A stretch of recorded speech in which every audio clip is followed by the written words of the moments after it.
AD, everyone knew coming into this series, when you look at the Warriors lineup, that you could be a featured part of the Lakers attack. What do you think allowed you to be so effective tonight?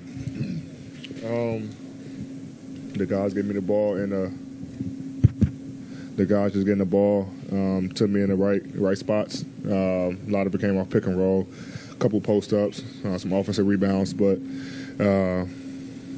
just being aggressive when I do catch, looking to score or looking to play make to other guys. But it was the guards, finding me early, which allowed them, to play free later on in the game. LeBron, this team has been through challenges throughout the course of the season, continuity, ups and downs, all sorts of different stuff. What did you think of the mental resolve to withstand a 14-0 run in this building late and to close those guys out with poise? That's been us since we made the acquisitions to our new guys. We've been able to be very resilient in games.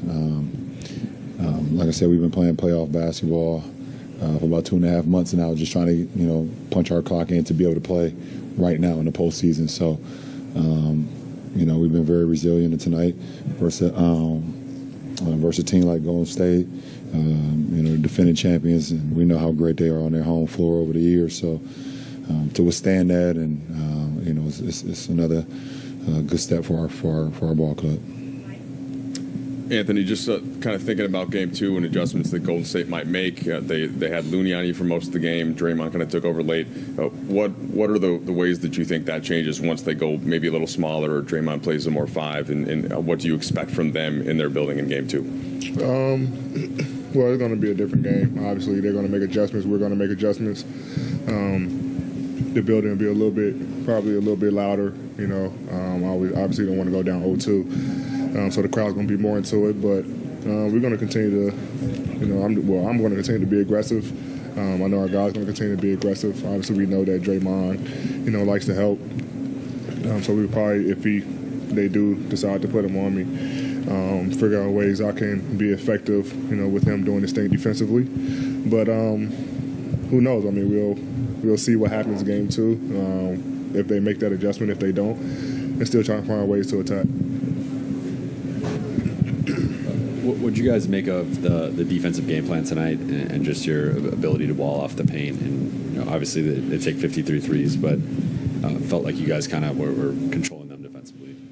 We got to do a better job. I think even though late, they made a run, and I think throughout the second half, just only giving up 48 points, that's really good. But we had a couple laws where we allowed those guys, Steph, Clay, and Jordan, to get some looks that, if we're really tuned in, it won't happen because they're going to get they're going to get their looks anyways. So we can't have our own personal problem mistakes. So we got to be better. We got to be better. We love the game plan, but we got to be better as the guys on the floor. Yeah, AD, as much as you've dominated in the postseason, do you feel like you're proving people wrong, or does that matter to you? It doesn't matter to me. I don't care what no one thinks. Only, the guys in the locker room, coaching staff, it's only opinions that I care about. Other than that, I just go out and play basketball, try to do what I can do to help the team win. Opinions outside the locker room, what guys say, guys think, is irrelevant to me. Coach Ham said that both of you guys have kind of been a rock for him and kept him afloat mentally in a lot of ways. What kind of advice have you had for Coach, and what do you think about how he's grown this rookie season for him as a head coach? For us, we've been a part of this franchise, the longest that's on this franchise right now, and we've had our battles together. So, for us to be able to, have that relationship with the coaching staff and have that relationship with Coach Ham, and him to be able to trust us on the floor, that we can be an extension of him, to relay his commands, relay his messages. I just think it just makes it a lot calming for him, that he knows that he has guys on the floor that has been in a fight, has been in a foxhole, and has had experience, in tough games, So, every game and every day is another learning experience for our coaching staff and for us. And, we just try to, make it as seamless as possible when we step on the floor with the game plan that they're giving us. LeBron, I'm sure you guys knew they were probably going to make some shots and make a run towards the end. When you guys were not able to score and they did catch you, was that a lack of execution on your part, or did you guys just simply miss some shots? No, it was never a lack of execution with us. At the end of the day, we only had 8 turnovers, so that let us know we was not sloppy with the ball. We were executing at a high level. We just missed some shots. I can think about 4 or 5 shots. AR had a shot from the left wing, missed it. I had a fadeaway, jumper in the paint, missed it. I was able to hit AD on the cut, one of his patent jump hooks. He missed it, got the offensive rebound, missed it again, and then they lost it around their sideline, gave us another extra possession. D'Lo had a wide open 3 opposite of their bench. Sometimes just a make or miss league. We executed to perfection. We just didn't make. LeBron, I know both of you guys aren't too statistically inclined at this time of the year. It's just about getting the W. But you had the 2020 last round. AD has 30-20 tonight, and he joins Shaq, Elgin, Kareem, and Wilt, in franchise players who have done that, wearing the purple and gold. What is that?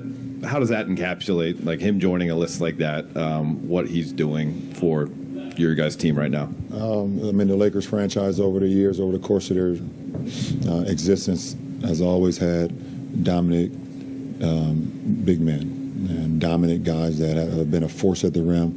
And, that's why their jerseys are in the rafters. And AD will be up there when he's done playing, and the number 3 will be up in the rafters, and he continues to show why he's one of the best players that we have in this league. And and for us, it's just a treat for us to be able to have such a dynamic player that can, not only go out and get you 30 and 20, but also command the paint defensively, can switch out the guards, and also give you 5 assists and improve it as well. So it's a treat for us. It's a treat for the Laker Nation, and a treat for the franchise to be able to have, another one, in their franchise that wears the purple and gold. That's in the present right now. Hey, LeBron. Oh, here. I'll take my watch next week. Or a car. You have had a lot of great historical games against Warriors in the old Oracle Stadium. How do you feel to win your first playoff game in the new Chase Center, as a Laker?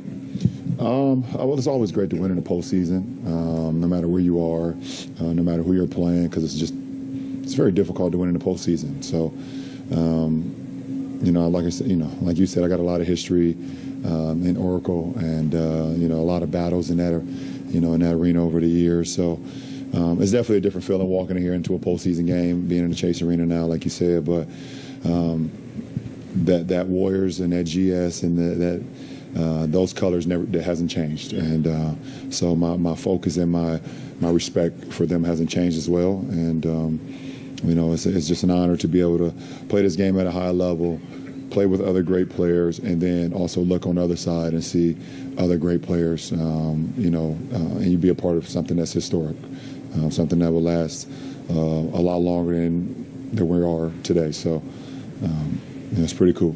Thank you.